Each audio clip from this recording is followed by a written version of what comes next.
शिक्षण मंत्री विनोद तावडेंनी पुढच्या 8 महिन्यात 100% शाळा डिजिटल करण्याचं स्वप्न बोलून दाखवलं।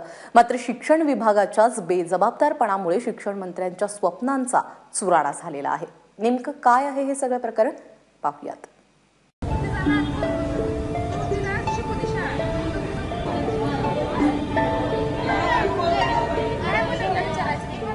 उस्मानाबाद शहरातली ही सरकारी कन्या शाळा।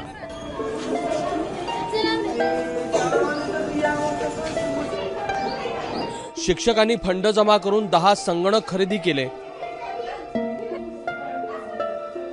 स्वतंत्र संगणक कक्ष आहे, ई लर्निंगची व्यवस्था आहे। पण 1.5 वर्षापासून शाळा विजेविना अंधारात आहे।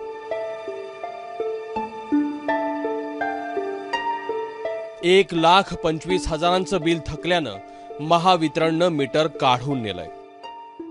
त्यांनी लाईट खंडित केल्यापासून आम्ही शाळेमध्ये कामापुरती आमच्या प्रशासनाच्या कामापुरती आम्ही लाईटची परिव्यवस्था करून आजपर्यंत आम्ही चालवत आलेलो आहे।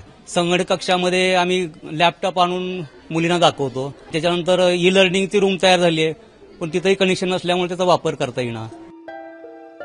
ऊर्जा मंत्री बावनकुळेंनी शाळांची वीज बिलं शालेय शिक्षण विभागानं तरतूद करून भरावीत अशी भूमिका घेतली आहे। पण ज्यांची वीज बिलं थकली आहेत अशा सुमारे 13,000 शाळांची वीज कनेक्शन्स कट झाली आहेत। आपण म्हणतो की संगणक युग आहे, पण या संगणक युगामध्ये जर लाईटच नसेल तर मग त्याच्या पुढचं संगणकीकरण कसं करायचं किंवा शाळेमध्ये वेगवेगळ्या उपक्रम कशा राबवायच्या हा प्रश्न आमच्या समोर आहे। गेली 2-3 वर्ष महाराष्ट्रामध्ये शाळा डिजिटल करण्याचा प्रकल्प राज्य सरकारने सुरू केला होता आणि मग लोकवाट्यामधून काही वेळेला जिल्हा परिषदेच्या फंडातून 14व्या वित्त आयोगाच्या निधीमधून वेगवेगळ्या शाळांना कॉम्प्युटर्स आणि प्रोजेक्टर्स वगैरे देण्यात आली आणि ती प्रोजेक्टर्स आली, ती कॉम्प्युटर्स आली, त्यातून डिजिटल प्रयोग सुरू झाले महाराष्ट्रामध्ये। असं सगळं सुरळीत वातावरण सुरू असताना हळूहळू ह्या सगळ्या उपक्रमामुळे महाराष्ट्रातल्या त्या सरकारी शाळांची वीज बिलं ही वाढत गेली।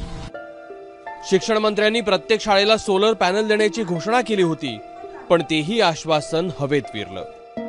शाळेची लाईट आम्ही जेव्हापासून ऍडमिशन टाकलेले आहे तेव्हापासून शाळेची लाईट आहे पण बंद आहे, त्यामुळे विद्यार्थ्यांना खूप त्रास होतोय। लाईट नसल्यामुळे वर्गामध्ये शिकवताना प्रॉब्लेम होतो, दिसत नाही। कॉम्प्युटर रूम मध्ये कॉम्प्युटर नुसतं ठेवल्यासारखे आहेत, ते चालू होत नाहीत आणि ई लर्निंग रूम मध्ये काही दाखवलं पण जात नाही लाईट नसल्यामुळे। अंधारातल्या या शाळांमधून कोणताही ऑनलाईन फॉर्म भरला जात नाही। पंखे, ट्यूब, दिवे बंद आहेत। लाऊडस्पीकर, साऊंड बॉक्स कपाटावर ठेवले आहेत। बायोमेट्रिक हजेरी वर्षभरापासून बंद आहे। परीक्षा दुसऱ्यांच्या विजेवर चालते। अशाने कशा होणार या शाळा डिजिटल? राहुल कुलकर्णी, एबीपी माझा, उस्मानाबाद।